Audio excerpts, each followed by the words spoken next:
페드가 9월 18일 기준금리를 50bp 내리면서 완전한 피봇을 선언했습니다. 연내 50bp 추가 인하 가능성까지 제시하면서 미국 증시는 또 한 번 신고가를 새로 썼는데요. 월스트리트 한편에선 이런 랠리를 불안하게 보는 시선도 만만치 않습니다. 페드가 빅컷을 단행할 만큼 경기 침체 위험이 커진 것 아니냐는 걱정 때문이죠. 월스트리트의 초강세론자 에드 야데니는 이런 걱정을 단호하게 부정합니다. 40년 넘게 월스트리트에서 일해온 야데니는 2022년부터 떠오른 이 침체론을 배격해온 베테랑 분석가입니다. 야데니를 만나 시장과 페드의 금리 인하 경로에 대한 전망을 들어봤습니다.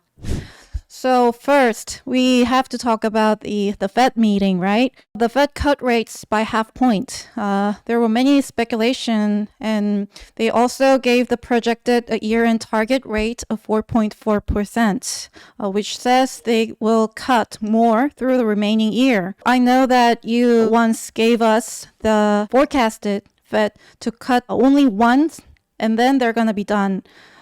Can you elaborate on this reasoning? And do you still hold this view?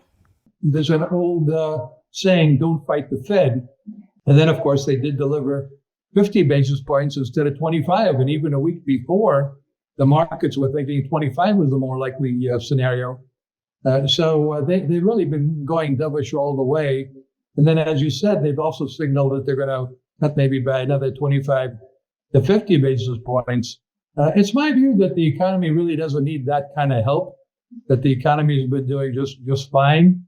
Because of the Fed's willingness to now focus on the labor market, we may very well see a melt-up in the stock market, which is, of course, what we saw Thursday, the day after the Fed announced that they were cutting the Fed funds rate by 50 basis points. I don't really have a problem with the Fed lowering rates to keep the economy doing well. But if it really isn't necessary, I think the Fed is taking a risk that they'll get either consumer price inflation heating up again, or asset inflation, the stock market melt-up, or maybe even both. As you said, you have been long arguing that the U.S. economy is very resilient, and there will not be like the hard landing so many have been concerned about. So that's your view still, right? This time around, since 2022, almost all economists have been forecasting a recession, whereas I've been arguing that the economy would be resilient and that it wouldn't have a recession after all. So a recession did not happen in 2022 or in 2023. So I was right for saying what was not going to happen. And now here we are nearing the end of 2024, and there's still been economists out there that's saying that we're either in or very soon will be in a recession. I think that view now makes no sense whatsoever, especially with the Fed lowering interest rates when the economy is doing relatively well. And now I'm more concerned about the economy being too strong. You know, housing starts making a comeback, and auto sales start making a comeback. In an economy that's been growing 3% on a year-over-year basis, and for quite some time, that could lead to an economy that's too strong and could put some upward pressure on inflation. So how about the U.S. labor market? I'm asking because the Fed's going 50, their most strong concern is about the U.S. Labor market. Is there something we don't know? Well, I think that's the problem with the Fed being so aggressive in lowering interest rates by 50 basis points and 25 basis points.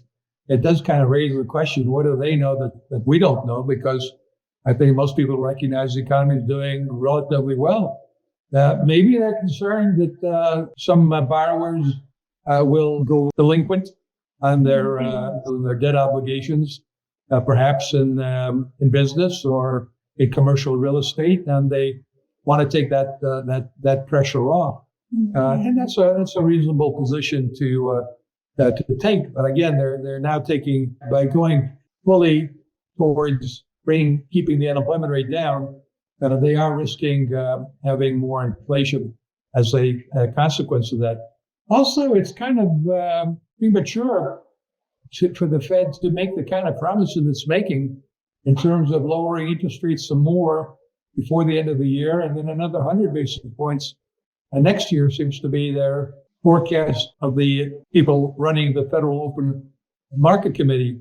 The reason I think it's premature is there's a election that's going to occur in early November.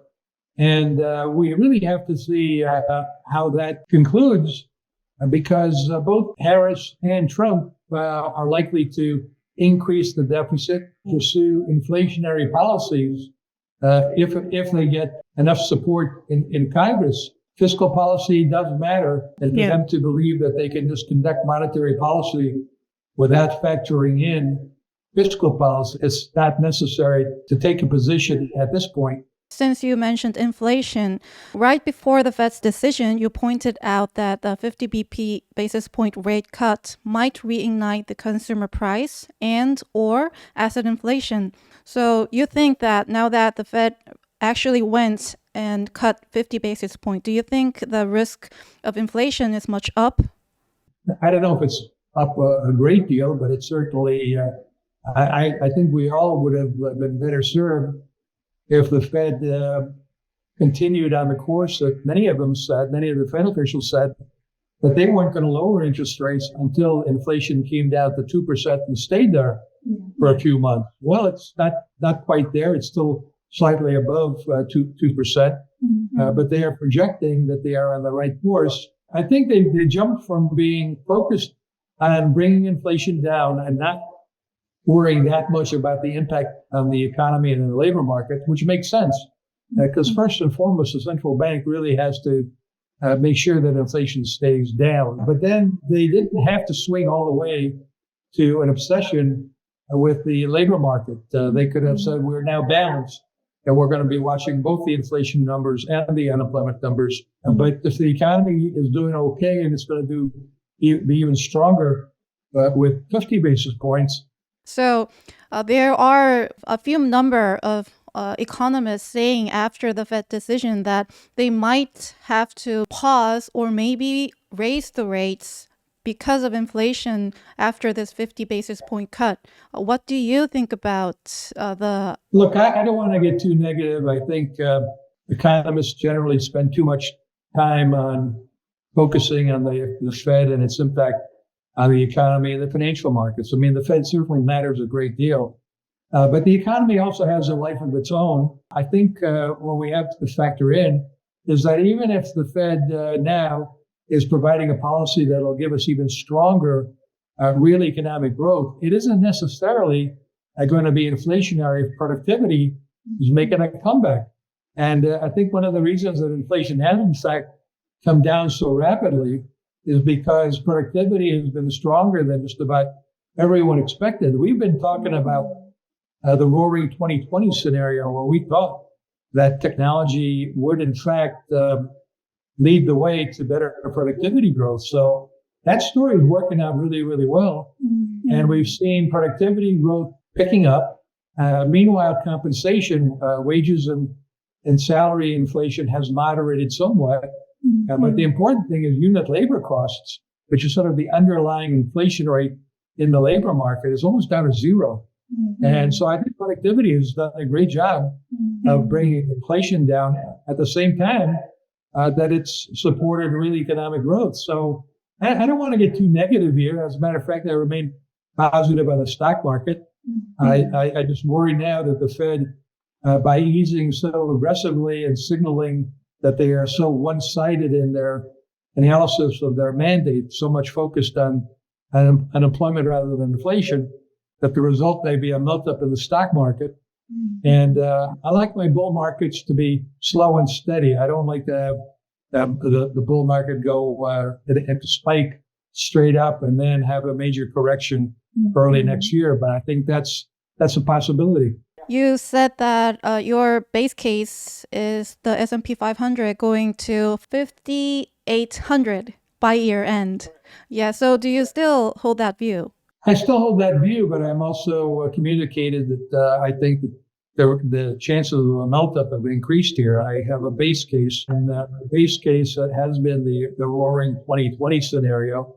And that's productivity-led economic growth, keeps inflation down, gives us better than expected economic growth, a solid bull market in stocks. So that's still the base case.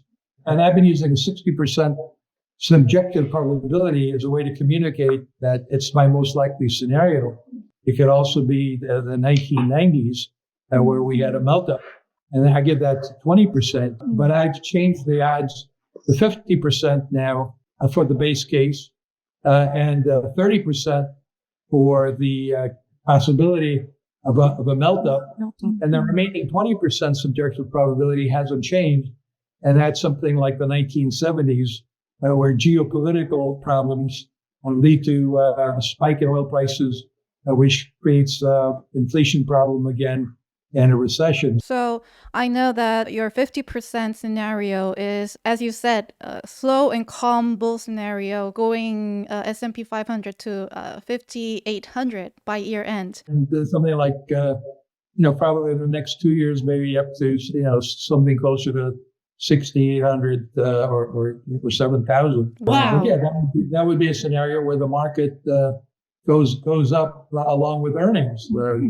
We don't really want to get this market much higher just on valuation, because the valuation multiple is already very, very high. I think it's one of the reasons that Warren Buffett has been raising cash, is that he's concerned that the market isn't cheap. And I have that concern too, but I also believe that earnings can drive the market higher.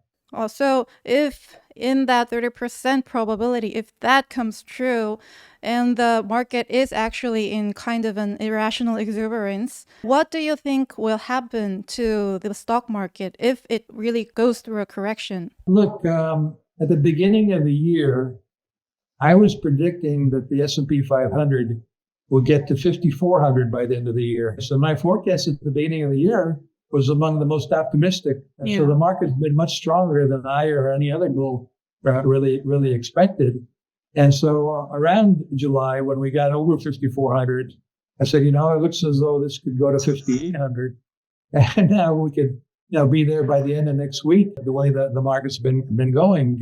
I think in a melt-up scenario, it's hard to say how much it goes up, but it would certainly go up to 6,000, maybe higher.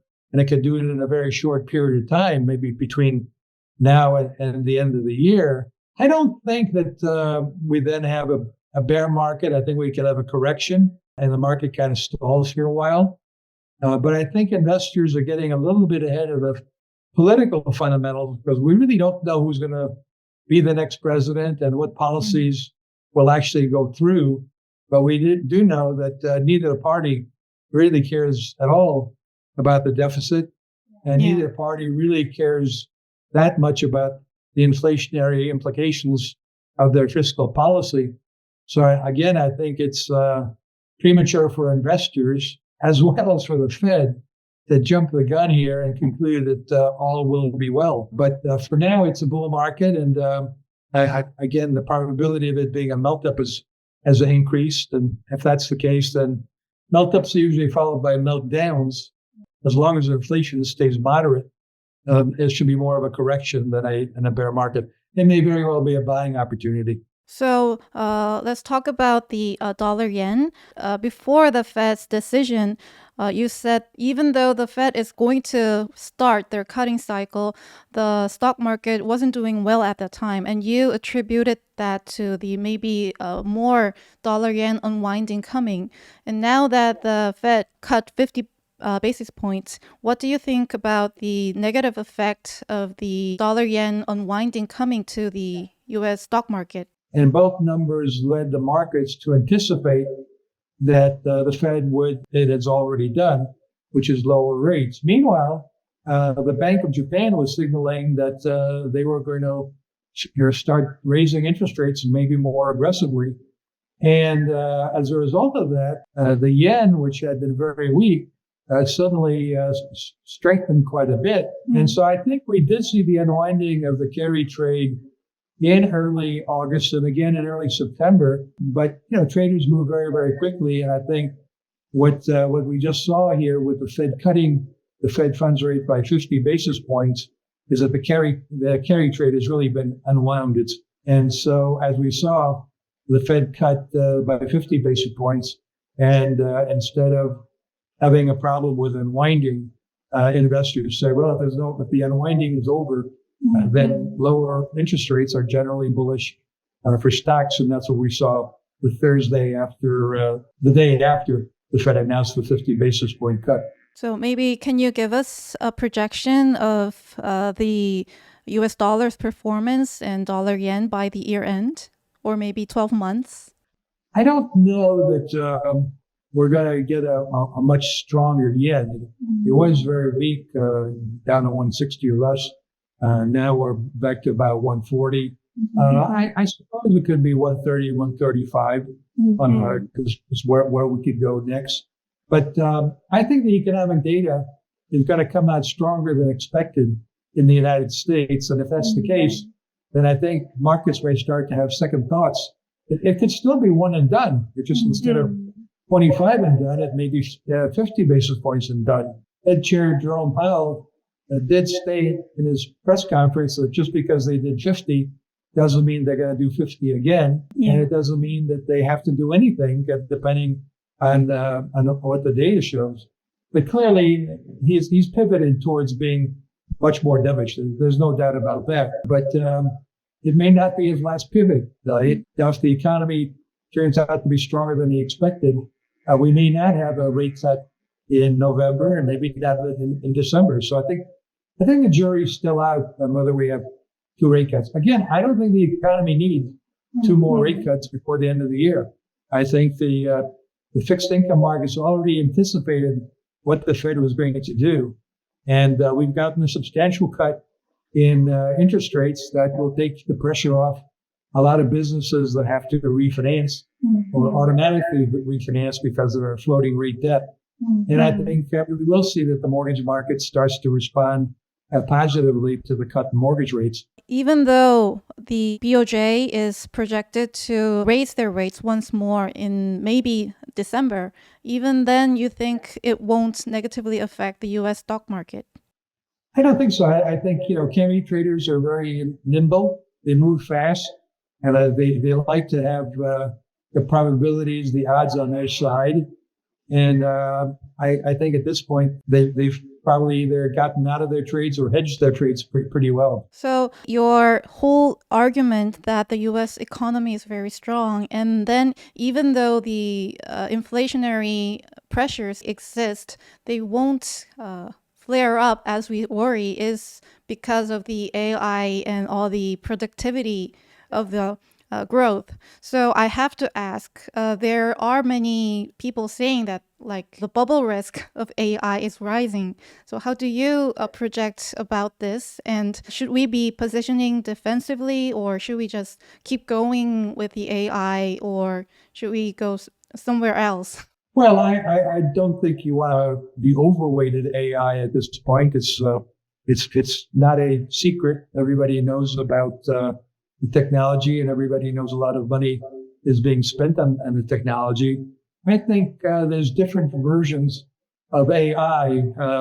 The version that's known as ChatGPT is to a large extent like autofill. The problem with the open AI is that it does pick up everything on the internet, and there's a lot of misinformation. There's a lot of ideas on the internet that may not be factually true.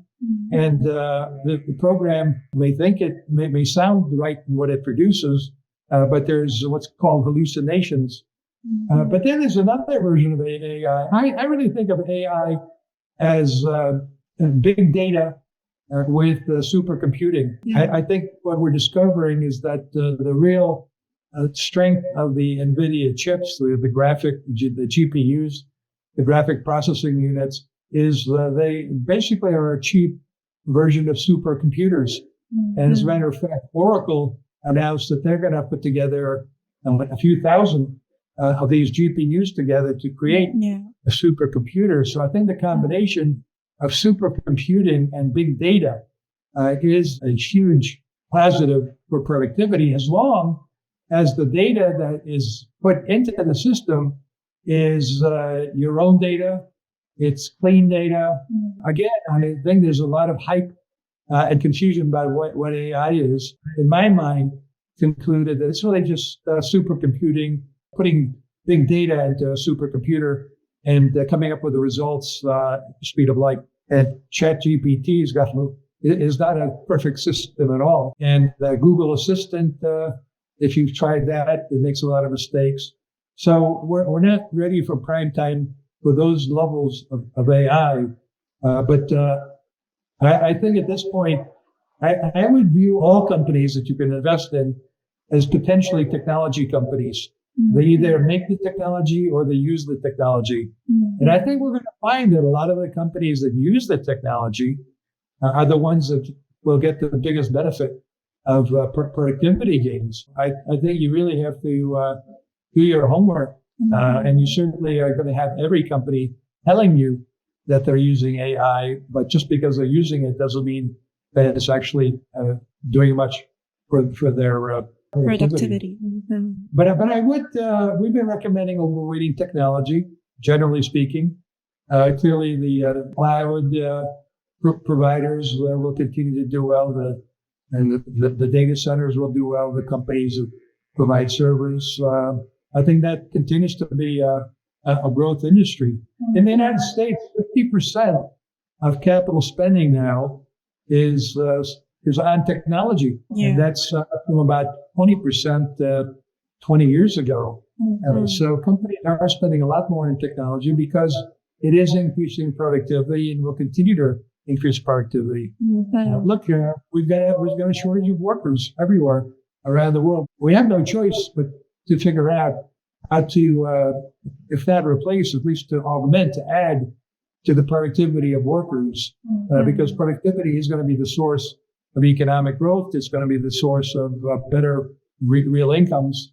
And I think it's already happening. Yeah, but also there are many people saying that since the cutting cycle has begun, we should follow the small cap rotation trend rather than maybe the AI megatechs. What do you think about that?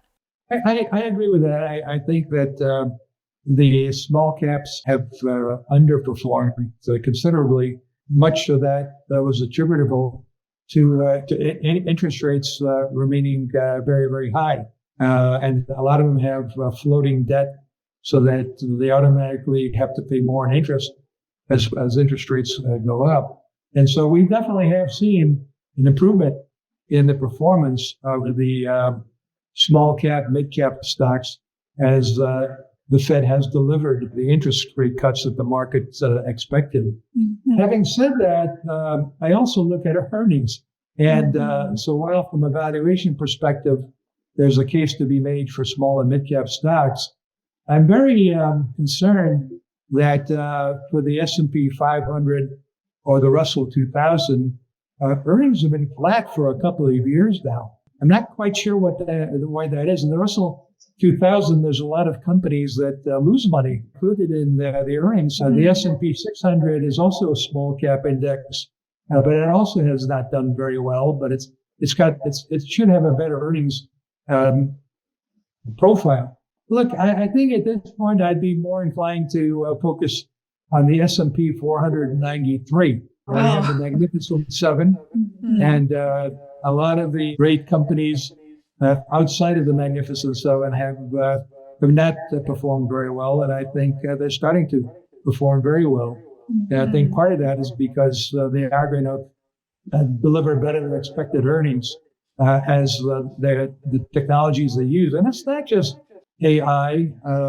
AI is just part of a whole network of technologies. And by the way, I just finished listening to an audiobook about Elon Musk.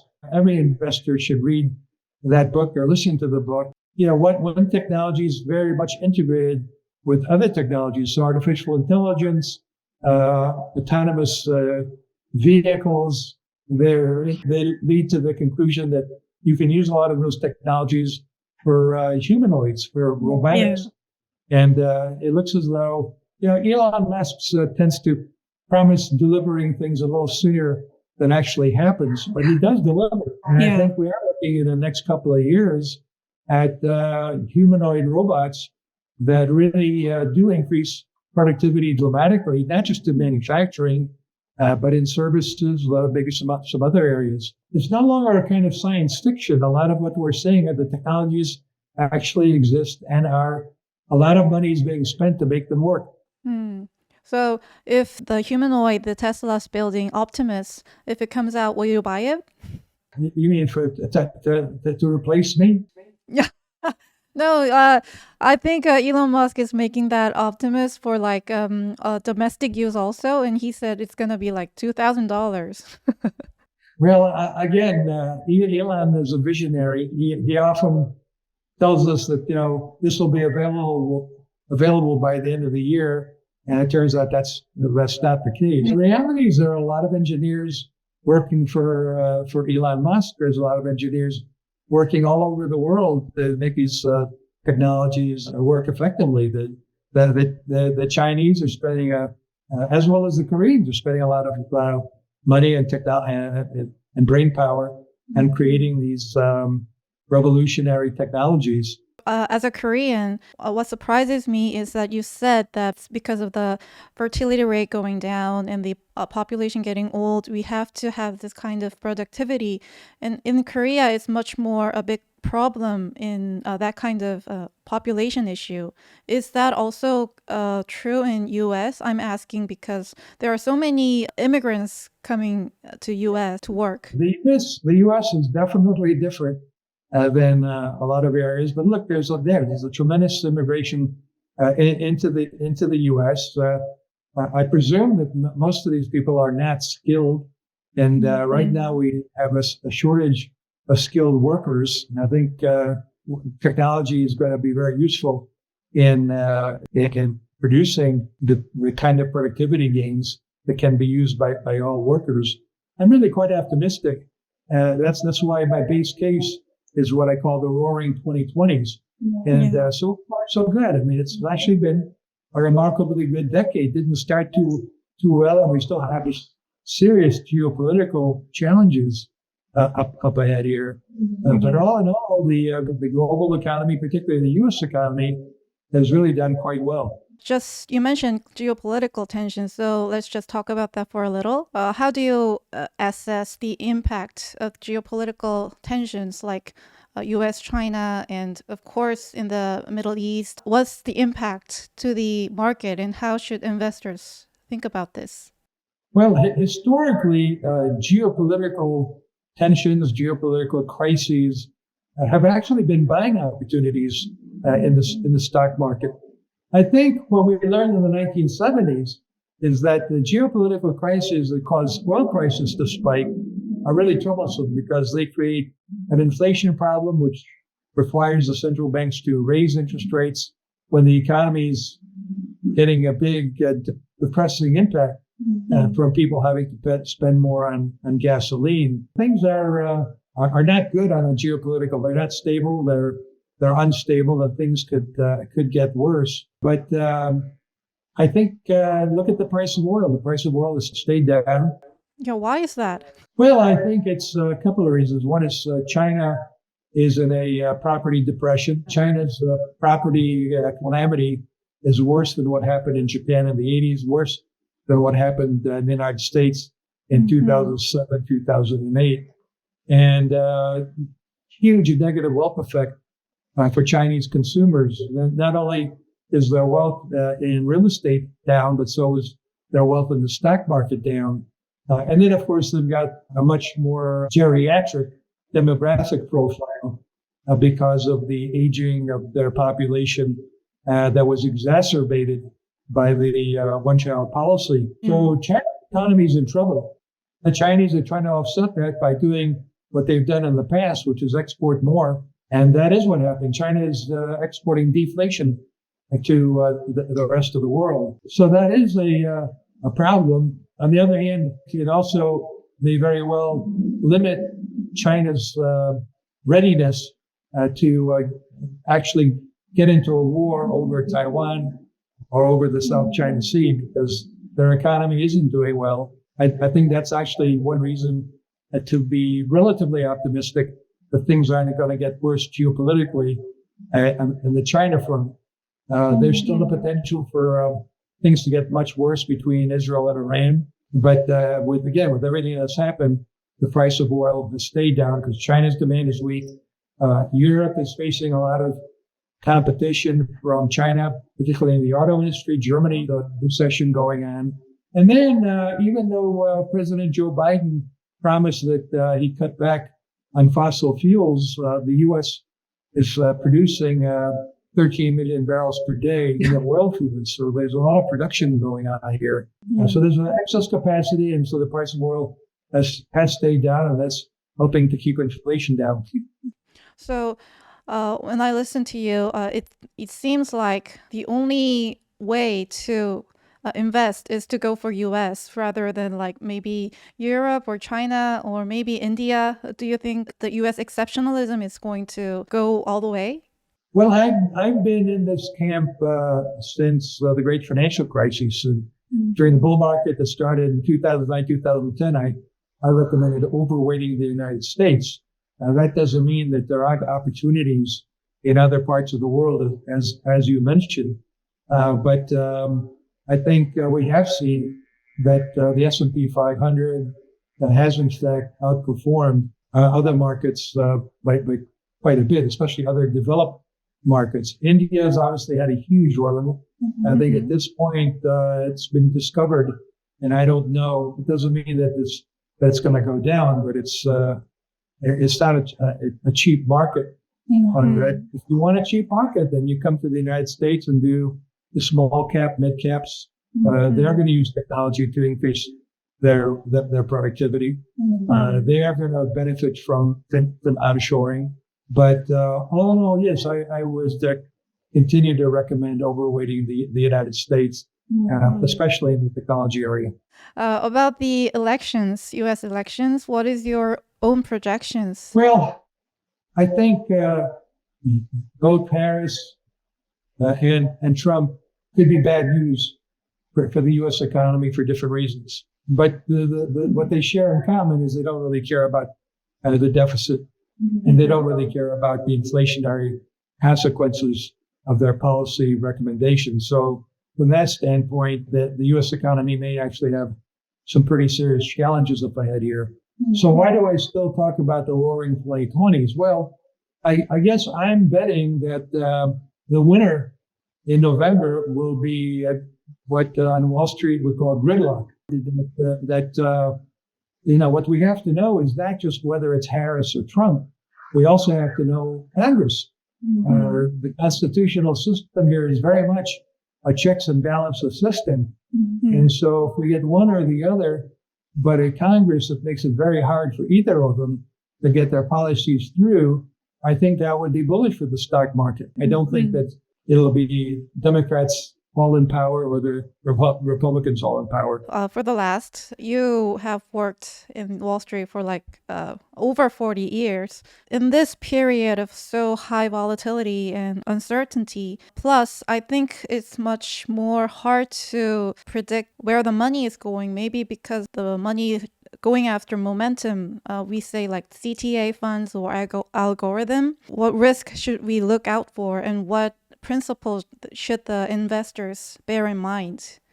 I think on the positive side, you should be looking at the companies for what they're doing using technology to increase productivity, as we discussed several times in our conversation just now. I think that keeping a lookout on margins is a great way to get an idea of whether companies are succeeding in using technology to increase productivity, and you'll see that in margins.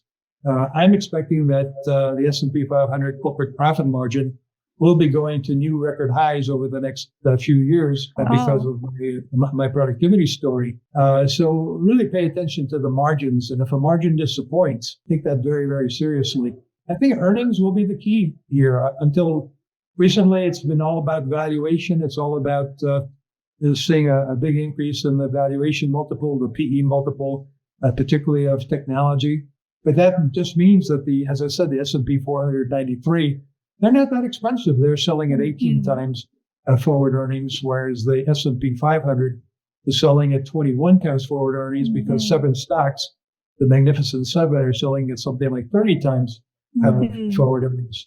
These Magnificent Seven stocks are magnificent. They're not going to go away.